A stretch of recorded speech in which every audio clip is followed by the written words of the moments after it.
E nesta noite, a palavra que eu tenho para trazer para vocês é esta, cujo tema está aqui. Tem como colocar? Sem santidade, você não verá milagres.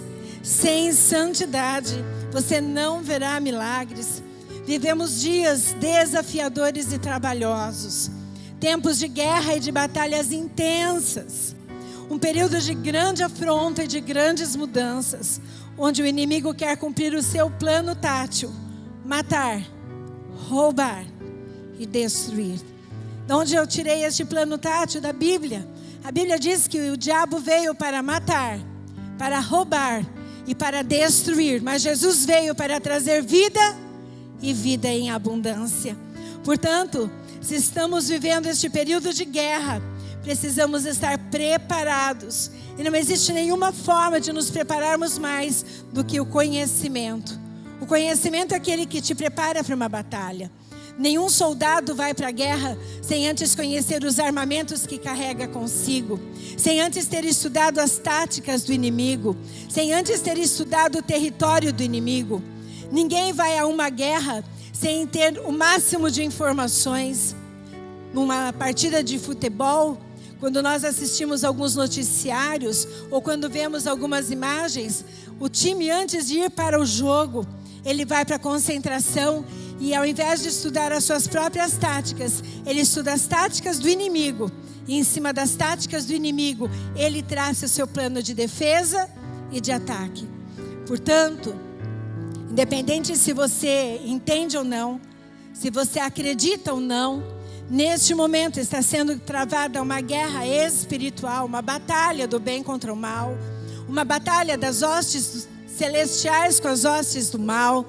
Existe uma batalha sendo travada na sua mente, no seu coração, para ver quem é que vai vencer.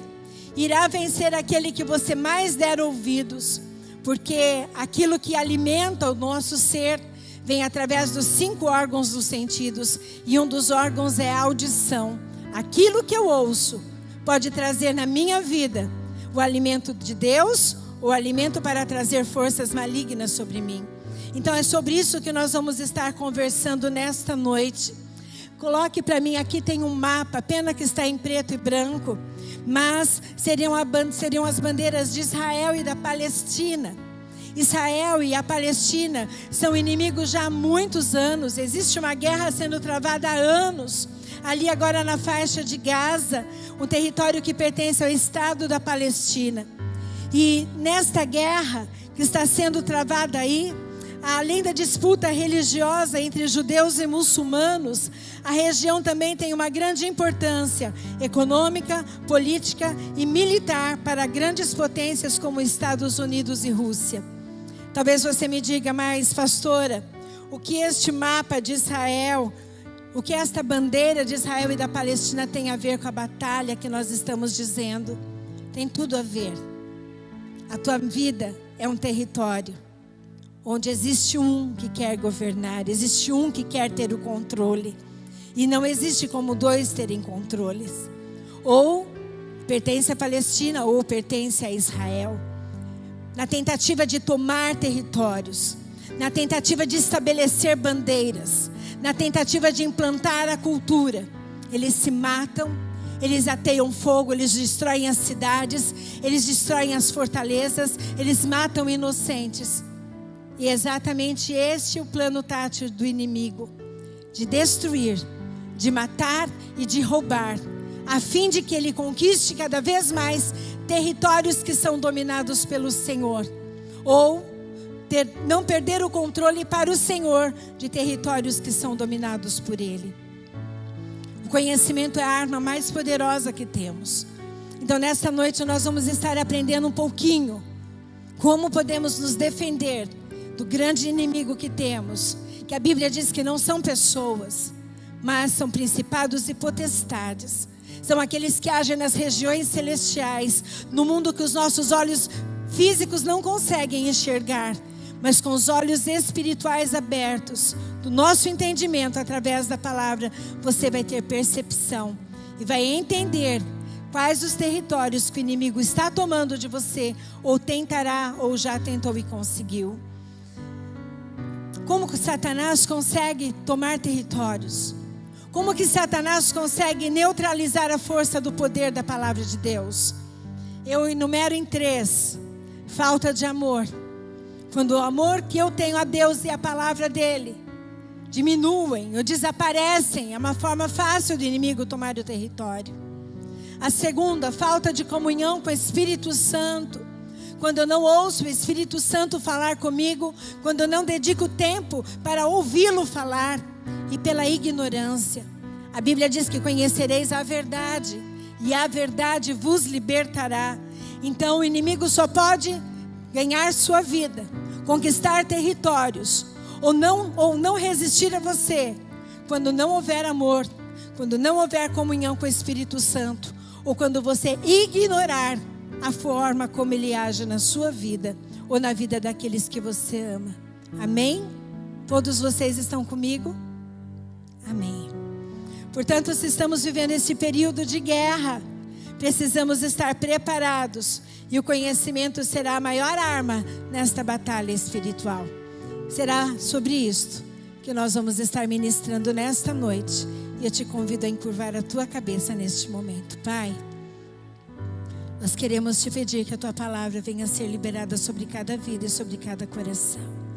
Tu sabes as batalhas que cada vida está enfrentando aqui. Tu sabes as batalhas que eu tenho enfrentado. E também sabemos que o Senhor é poderoso para fazer muito mais, infinitamente mais, de tudo aquilo que pedimos ou pensamos, segundo o teu poder que opera em nossas vidas. Então, sê conosco agora. Fala através do teu Espírito, através da minha vida. Fala através da tua palavra. E que esta palavra possa cair numa boa terra, como uma boa semente, Senhor, e que venha dar frutos na vida do meu irmão e da minha irmã.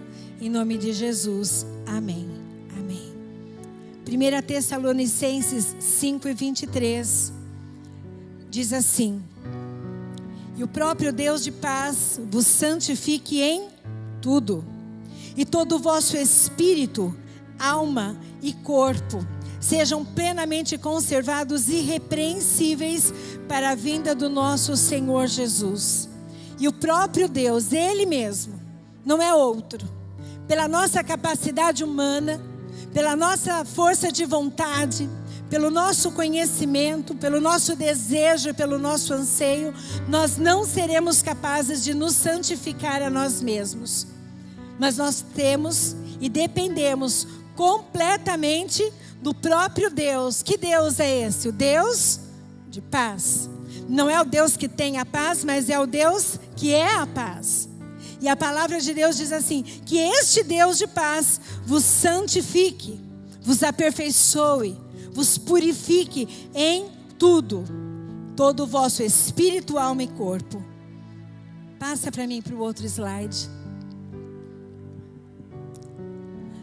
No mundo espiritual, nós temos o espírito, que seria o homem espiritual. Quando você aceita Jesus como seu Senhor e Salvador, o teu espírito que estava morto agora recebe vida. E o Senhor, que é Espírito, Deus que é Espírito, fala com você através do homem espiritual. Já o mundo físico é aquele corpo que você recebeu quando nasceu. Então, no teu mundo físico, você se comunica através do teu mundo natural, através do homem natural. E a alma é a que faz a conexão entre o espírito e o corpo do homem. É o que faz a conexão entre o mundo espiritual e o mundo físico. Nesta batalha que nós estamos falando para vocês, esta batalha ela é travada no mundo espiritual e se materializa no mundo físico. E passa pelo processo de escolhas da nossa mente, dos nossos sentimentos, das nossas percepções. O mundo espiritual, coloque para mim, que é onde nós recebemos a palavra de Deus, que é onde nós estamos aqui para alimentar nesta noite. É onde, quando temos comunhão com o Espírito Santo, Ele fala. Deus não fala com o teu físico, Deus fala com o teu espírito, através da palavra que é o alimento para Ele. Então é importante nós entendermos que quando entregamos a nossa vida a Jesus, o espírito que estava morto no pecado, ele recebe vida. E como uma vida, para que ele cresça, ele precisa de alimento. Tudo bem até aí? Próximo slide. O mundo físico é o nosso corpo. É este que nós olhamos e vemos. É aquele que é perceptível aos olhos humanos. Aquele que todo mundo enxerga. É aquele que nós muitas vezes nos preocupamos tanto. Como vamos nos vestir, como vamos nos calçar, como vamos comer, como vamos nos alimentar. É no mundo físico que nós temos que fazer as escolhas. Daquilo que nós vamos ingerir, daquilo que nós vamos enxergar. E tudo isso passa por um processo de decisão que está na alma. A alma, a palavra de Deus diz que é na nossa alma que nós temos o nosso coração. E é o nosso coração que a palavra de Deus diz que o coração do homem ele é enganoso. Então quando eu penso em fazer algo, quando eu sinto algo, quando eu decido algo, eu sinto, percebo e decido na minha alma. E a minha alma ela pode estar mais alimentada do que a do espírito ou daquilo que é da carne. Então quanto mais eu alimento o meu espírito, mais minhas emoções são controladas pela palavra. Quanto mais eu alimento a minha carne, mais as minhas emoções são alimentadas pela carne. A Organização Mundial da Saúde já diz que as doenças psicossomáticas ou as doenças psiquiátricas aumentaram num número assustador durante a pandemia. Será que é isso que Deus tem para nós? Será que é isso que a palavra de Deus quer para nós? Será que é este o alimento que a palavra de Deus nos traz? Não. Então, se não é a palavra de Deus que tem alimentado o medo e a síndrome do pânico, e tantos distúrbios e tantas doenças, onde é que está vindo o alimento? Da onde? Do corpo, das percepções. Eu olho, eu vejo, eu sinto, não passa pela palavra, logo desencadeia doenças. Então, nesta noite, nós vamos aprender um pouquinho sobre esta conexão. Porque quando Deus fala em Tessalonicenses 5:23, que o próprio de Deus de paz vos santifique em tudo, Ele está dizendo para que seja santo o teu corpo, a tua alma e o teu espírito. Quando nós aceitamos a Jesus, eis que tudo se fez novo no nosso espírito. Mas a nossa alma precisa passar por um processo contínuo de transformação e de melhorias. E este processo contínuo, ele só acontece enquanto eu estou conectada à palavra de Deus e buscando a direção através do Espírito Santo. Então nós vamos aprender nesta noite como é que Deus trabalha para poder santificar-nos em tudo, nosso espírito, nossa alma e o nosso corpo. E eu divido a santificação em 3 etapas, que seria quando aceitamos a Jesus, quando caminhamos com Jesus e na volta de Jesus. Quando você aceitou a Jesus, talvez você tenha deixado muitos hábitos de lado. Talvez você frequentasse lugares que você não frequenta mais. Talvez você usasse roupas que você não usa mais. Talvez você falasse coisas que você já não fala mais. Uau, isso é um grande ganho. Mas estamos num processo de santificação. E este processo só vai terminar quando Jesus voltar, ou quando nós morrermos. Então, enquanto isso não acontece, enquanto Jesus não volta, ou nós não partirmos para a eternidade, nós estamos em construção ainda, em processo. Então, o conhecimento da palavra nos leva a caminhar com Jesus em santidade. Então, a primeira etapa, que foi aceitar a Jesus, foi aquela que um dia foi feito um convite, nesta igreja ou numa outra que você tenha feito parte. Quem quer entregar a sua vida a Jesus, você levantou a sua mão num culto. Talvez você nem se lembre que dia da semana foi, mas você levantou as suas mãos num culto e disse: eu quero convidar a Jesus para entrar na minha vida. Eu quero que Ele perdoe os meus pecados, que Ele escreva uma nova história. Eu desejo que o meu nome seja escrito no livro da vida.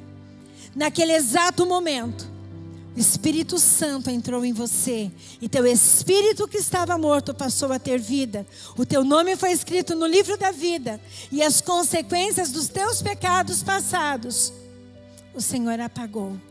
Diz que a palavra de Deus que o Senhor lançou no mar do esquecimento os teus pecados. Quantos creem nisso? Aleluia! Quando passamos pelas águas do batismo, os nossos pecados ficam ali sepultados e recebemos então uma nova vida. Uma vida agora em Cristo. Cristo em nós e nós em Cristo. É lindo isto. Mas ainda é a primeira etapa da santificação. Hebreus 10:10.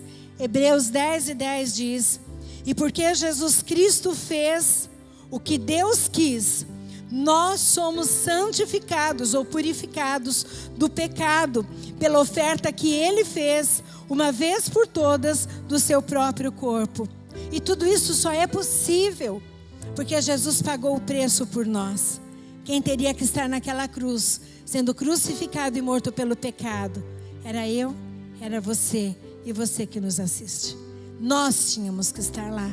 Mas Jesus veio sem ter cometido nenhum pecado. Viveu como homem. Enfrentou as dificuldades como homem, mas venceu como filho de Deus. E hoje está ali no trono e governa sobre os céus e sobre a terra.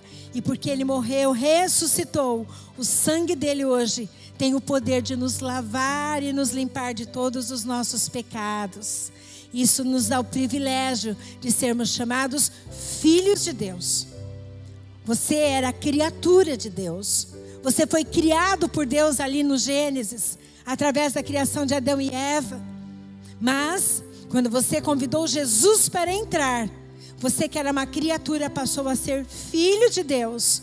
E tudo aquilo que Jesus conquistou ali na cruz passou a ser direito seu. E um deles é ser purificado dos seus pecados. Amém? Isso é maravilhoso. Podia acabar ali a nossa história. Jesus veio, morreu, ressuscitou, aceitamos a Ele e acabou. Mas não é assim. Enquanto tivermos a oportunidade de fazer escolhas, enquanto usarmos o livre-arbítrio para escolher aquilo que nós quisermos para as nossas vidas, nós ainda vamos ter que passar pelo processo de santificação. E o segundo passo deste processo é caminharmos com Jesus. Coloque para mim 1 Pedro 1, do 14 ao 16. Vamos ler juntos?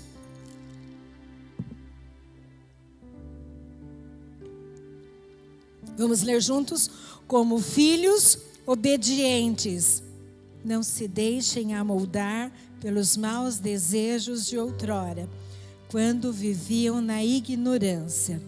Mas, assim como é santo aquele que os chamou, sejam santos, vocês também, em tudo o que fizerem, pois está escrito: sejam santos, porque eu sou santo.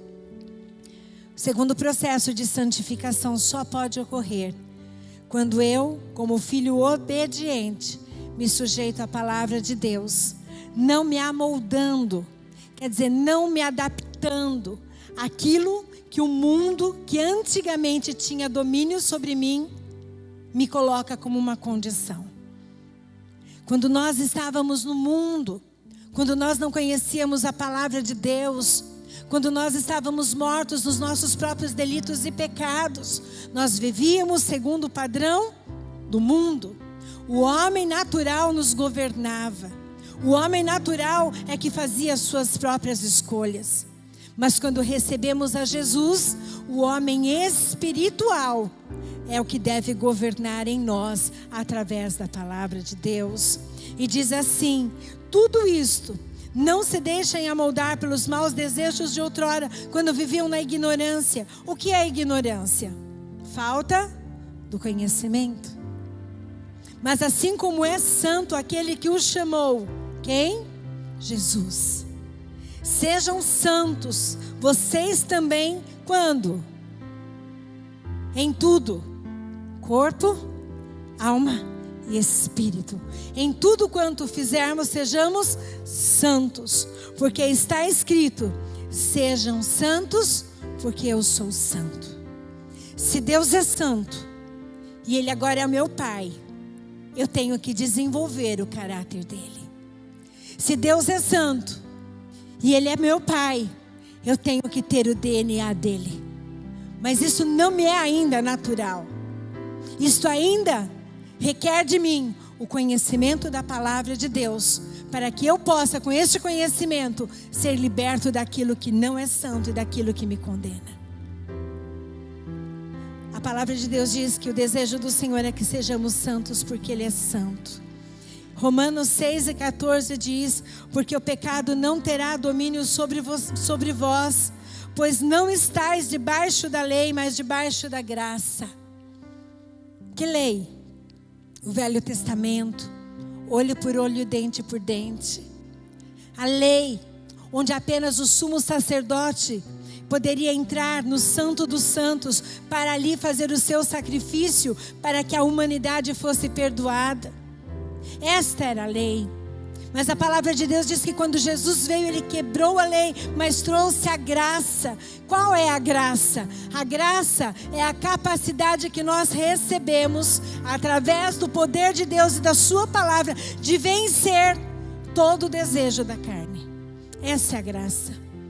Aquilo que não depende mais de mim, do meu esforço, mas a graça de Deus que derramou sobre mim o poder é que me dá autoridade para vencer tudo aquilo que me afasta da santidade de Deus. Quando eu caminho debaixo da graça, que é a palavra de Cristo, eu recebo o poder que Deus deu a Ele, e assim eu consigo resistir e vencer o mal. Efésios 4, 21 e 24. Efésios 4, 21 e 24 diz: de fato, vocês ouviram falar dele, e nele foram ensinados de acordo com a verdade que está em Jesus. Quanto à antiga maneira de viver, vocês foram ensinados a despir-se do velho homem. Aqui, Paulo está dizendo para a igreja em Éfeso que eles haviam sido ensinados a viver de acordo com a verdade que está em Jesus. E hoje a verdade que está em Jesus é a palavra. Quanto à antiga maneira de viver, vocês foram ensinados a despir-se do velho homem. O que quer dizer isso? Abandonar, deixar, se distanciar, que se corrompe por desejos enganosos e serem renovados no modo de pensar, a revestir-se do novo homem. Quer dizer que quando eu aceito Jesus, eu sou convidada a deixar tudo aquilo que era do mundo, tudo aquilo que me afasta de Deus e tudo aquilo que rompe a santidade de Deus na minha vida. Mas sou convidado a me revestir do quê? Do novo homem. Sabe por que revestir?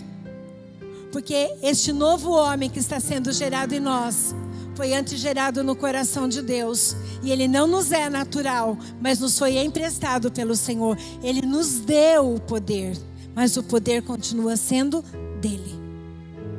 Então, revestir-vos do novo homem, criado para ser semelhante a Deus em justiça e em santidade, proveniente da verdade. Que verdade? Da verdade que nos liberta, que é a palavra de Deus. Você está entendendo o que o Senhor quer nesta noite de você? Você pode viver uma vida inteira dentro da igreja. Você pode ter a sua carteirinha de membro. Você pode fazer tantas coisas, cantar, tocar, sapatear, falar, profetizar. Pode fazer tudo isso. Mas se você não tiver esta santidade de Deus naquele grande dia, o Senhor vai dizer: apartai-vos de mim, porque eu não vos conheço. É através da santidade de Deus na minha vida que eu me conecto com a santidade do Pai. E o Senhor está dizendo que sozinhos nós não vamos conseguir. Não é uma santidade daquele que não cai. Não é uma santidade daquele que não falha. Não é uma santidade daquele que não erra. Não é uma santidade daquele que não dá uma titubeada. Não é esta santidade. Esta santidade é da lei. Nós estamos falando de uma santidade de alguém que tem o coração desejoso. De todas as vezes que erra, confessa o pecado e alcança a misericórdia. Nós estamos falando de uma santidade que está disponível a todos nós através da graça de Deus e através do poder de Deus que está sobre as nossas vidas. Com Efésios 4, 21 e 24, eu aprendo 4 aspectos. Um deles é que estamos sendo ensinados através de Cristo, o Espírito Santo, sobre a verdade que há nele, verdade absoluta. Não existe outra verdade além desta. A palavra de Deus diz que eu sou o caminho, o que mais? A verdade e a vida. Sem o caminho, a verdade e a vida, ninguém chega ao Pai. E essa verdade, quando é revelada, me leva a me despir, deixar e abandonar a minha velha natureza, que se corrompe por desejos enganosos. A carne sempre milita contra o Espírito. E o Espírito sempre milita contra a carne. Aquilo que é bom para minha carne não é bom para o meu espírito, e vice-versa. Nós estávamos chegando agora e uma irmã falou, tive que lutar para vir. E eu disse para ela, você acha que todos nós que ministramos todos os domingos estamos com desejo de vir? Não importa se temos o desejo de vir ou não ouvir a palavra de Deus, vir ou não ao culto, participar ou não de uma reunião. Isto é carne. Desejo é carne, vontade é carne, emoção. O que o Senhor quer ver em nós, se existe o desejo, mas a ação de vir. É isso que o Senhor quer vir. Senhor, meu corpo está cansado, minha mente está cansada. Senhor, hoje não seria um bom dia para sair de casa, mas eu vou, porque eu quero alimentar o meu espírito através da Tua palavra. Quando fala que o mundo nos corrompe, os desejos nos corrompem. É aquilo que Paulo diz, que o bem que ele quer fazer, ele não faz. Mas o mal está ali, batendo a porta. Quantas vezes você vai ter que enfrentar as consequências de dizer para uma pessoa que te telefona, eu não quero falar com você, ao invés de fazer o que a sua carne estava acostumada, diga que eu não estou. Nós temos que tomar decisões simples no nosso dia a dia, todas as vezes.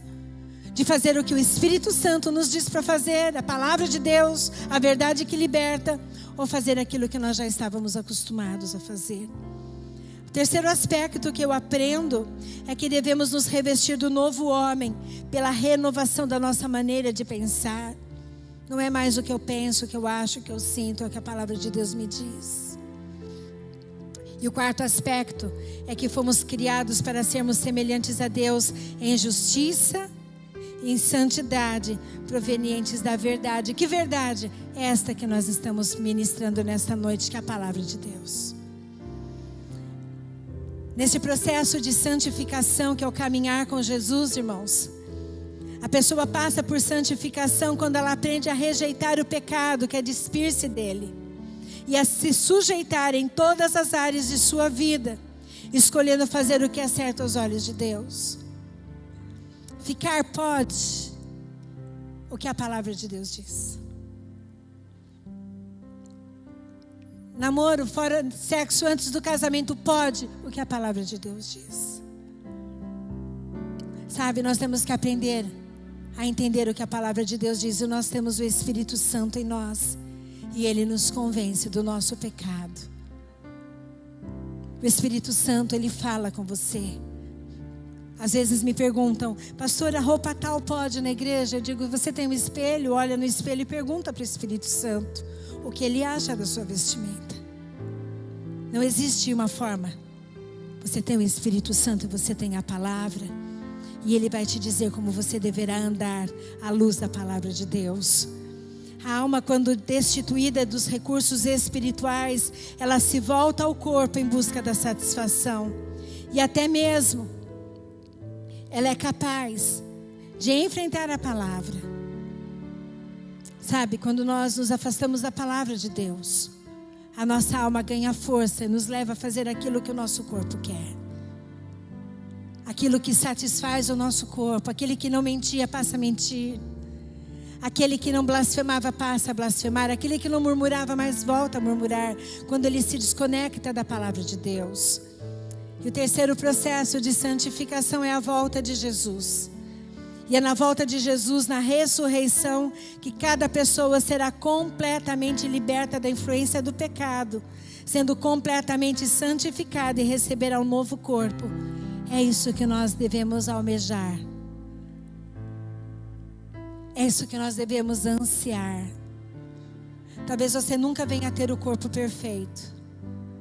Talvez você nunca venha a ter o corpo perfeito dentro do padrão do mundo. Mas o maior desejo que você deve ter é ter um corpo santificado, uma alma santificada, um espírito santificado. Porque quando você tiver isto, estiver diante do Senhor, a palavra de Deus diz que você vai receber um corpo novo. Olha que delícia, amadas. Corpo novinho. Que coisa boa. É isso que nós temos que desejar. Vamos ler o que está em 1 Coríntios 15, 43 ao 44, que diz: os corpos que agora temos acabam na corrupção da morte, mas quando ressuscitarmos, serão corpos gloriosos. É verdade, sim, que agora são corpos mortais, mas quando voltarmos à vida, serão corpos cheios de energia. Ao morrerem, não passam de meros corpos humanos, mas na ressurreição serão corpos espirituais, porque assim como há corpos de natureza humana, também há corpo espiritual. Aqui ele está dizendo assim: olha, quando Jesus voltar, ou quando você tiver um encontro com Jesus, vai existir um momento em que este corpo físico corruptível, que nos engana, essa natureza carnal e pecaminosa, será completamente aniquilada. E você vai poder governar com Cristo nas bodas do Cordeiro. Diz que receberemos um novo corpo, assim como existe o corpo físico, existe também o corpo espiritual. Quantos aqui desejam receber do Senhor, naquele grande dia, um novo corpo, um corpo espiritual? Aleluia, aleluia. E diz também que o Senhor enxugará dos nossos olhos toda lágrima. E que o Senhor já foi nos preparar aquele lugar que nos aguarda, com estes corpos incorruptíveis. A palavra de Deus diz que nós não devemos trocar aquilo que é incorruptível por aquilo que é corruptível, aquilo que é eterno por aquilo que é passageiro. E existe uma batalha sendo travada. E a imagem que eu encontro é esta: setas, dardos, pensamentos, influências. Por que essa batalha está sendo travada? Porque, como eu disse logo no início, existe o reino de Deus e existe o reino das trevas. Existe um mundo disputando um território contra o outro mundo disputando o território. O inimigo quer ceifar o maior número de pessoas para o território dele. E como é que ele faz isto? A primeira forma que ele tem para fazer isto é te enganando. A palavra de Deus, irmãos, em Romanos 16 e 20, Romanos 16 e 20 diz que o Deus de paz esmagará Satanás em pedaços debaixo dos vossos pés. E a graça do nosso Senhor Jesus Cristo seja convosco, amém. O Deus de paz é aquele que não nos envia pesar. Ele não nos envia tormento. Ele não nos envia o pecado para que nós venhamos a pecar.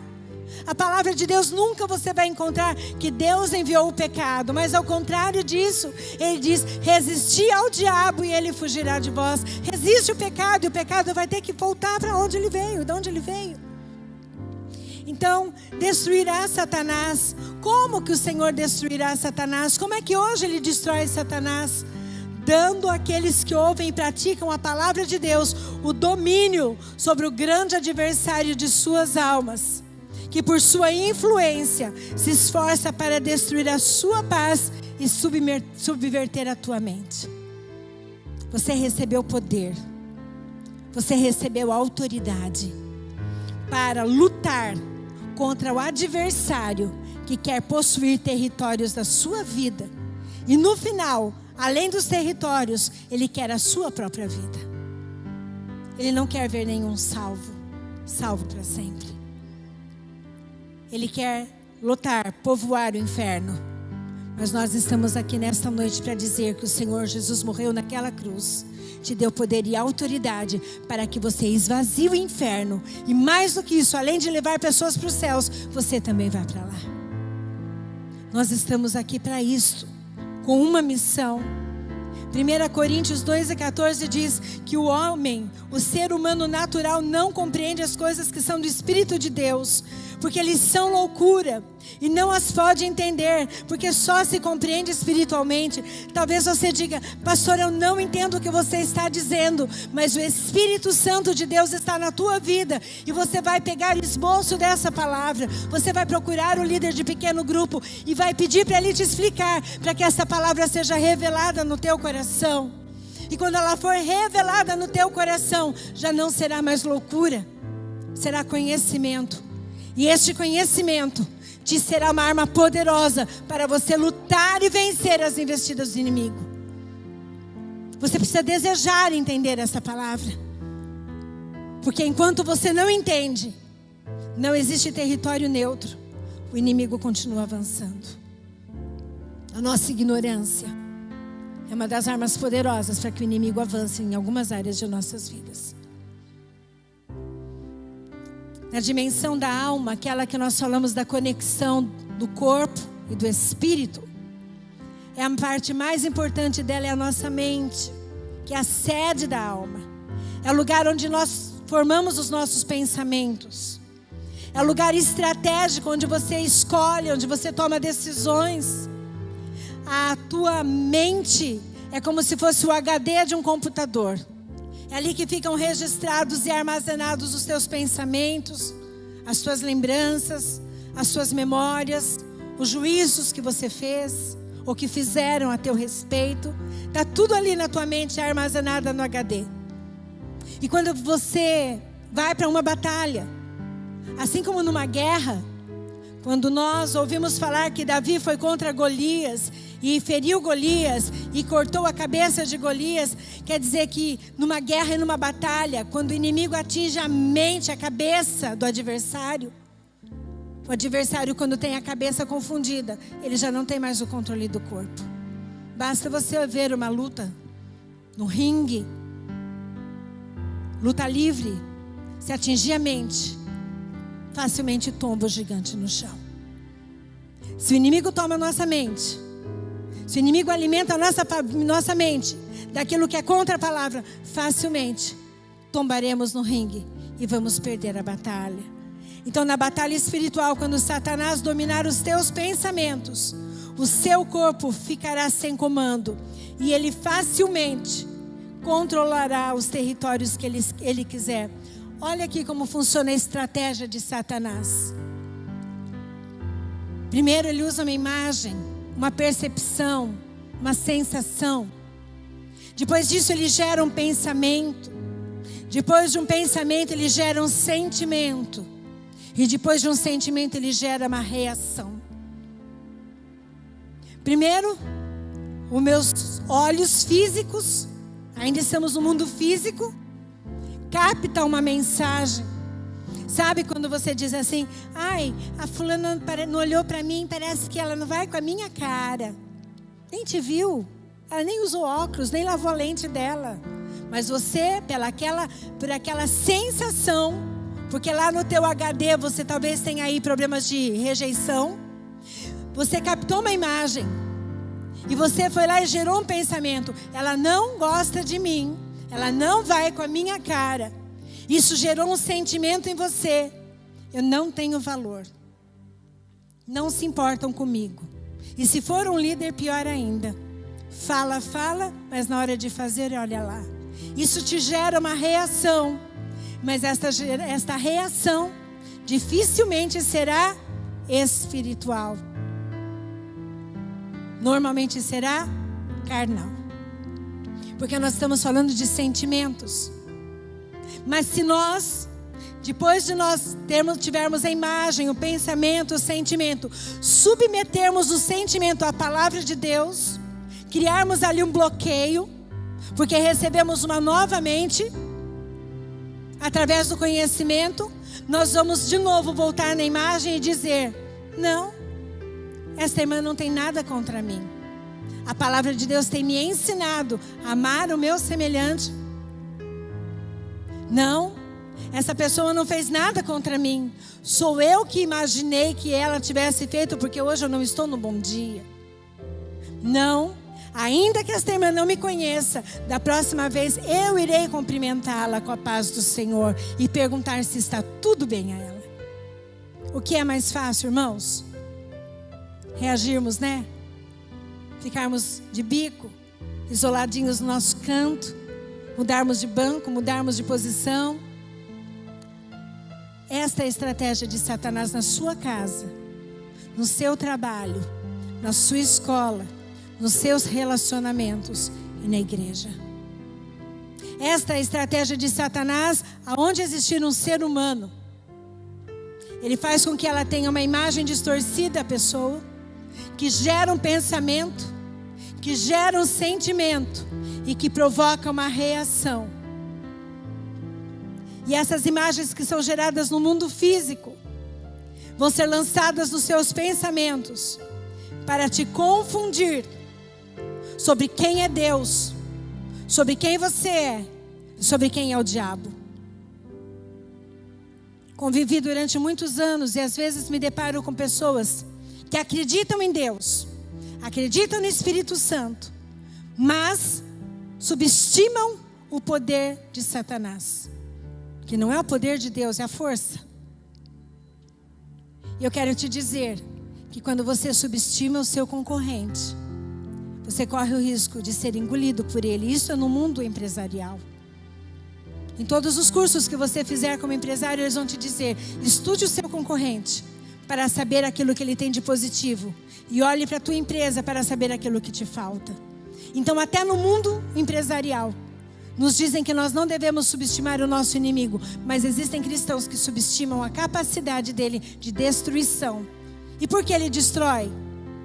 Porque você permite, abrindo brechas na sua vida. Como é que eu abro brechas? Não submetendo a minha vida à palavra de Deus. Todas as vezes que eu não me submeto à palavra de Deus, eu abro brechas. Um exemplo disto: o orgulho ou a baixa estima. Tanto um quanto o outro foram alimentados por uma distorção que o homem fez dele mesmo. O orgulho, sou bom demais, e a baixa estima, sou péssimo. Então entenda que a imagem que você tem de você precisa ser semelhante à imagem que você deve ter de Deus. Você é a imagem e semelhança de Deus. Você não é nada mais e nada menos do que isso, mas você é a imagem e a semelhança de Deus.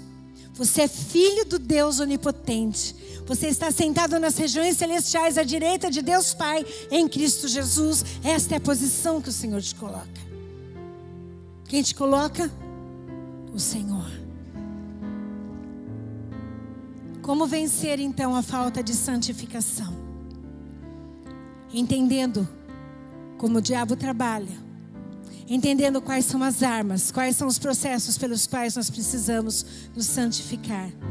E Salmos 32:5 é onde nós resumimos tudo isto, que diz como vencer o pecado da falta de santificação.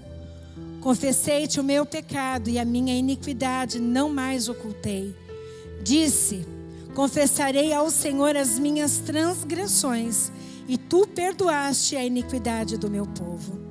Sabe, irmãos, quando nós não confessamos a Jesus, até mesmo a nossa incredulidade de crer nisto, quando nós não confessamos a Jesus a nossa incapacidade de vencer algumas artimanhas em algumas áreas das nossas vidas, quando não confessamos a Jesus os pensamentos, os sentimentos, as reações, nós nos tornamos uma presa fácil. Sabe por quê? Porque o Senhor não compactua com o pecado, porque Ele é santo. E onde não há santidade, Deus não compactua. A única forma de nós alcançarmos do Senhor a santidade está em confessei-te.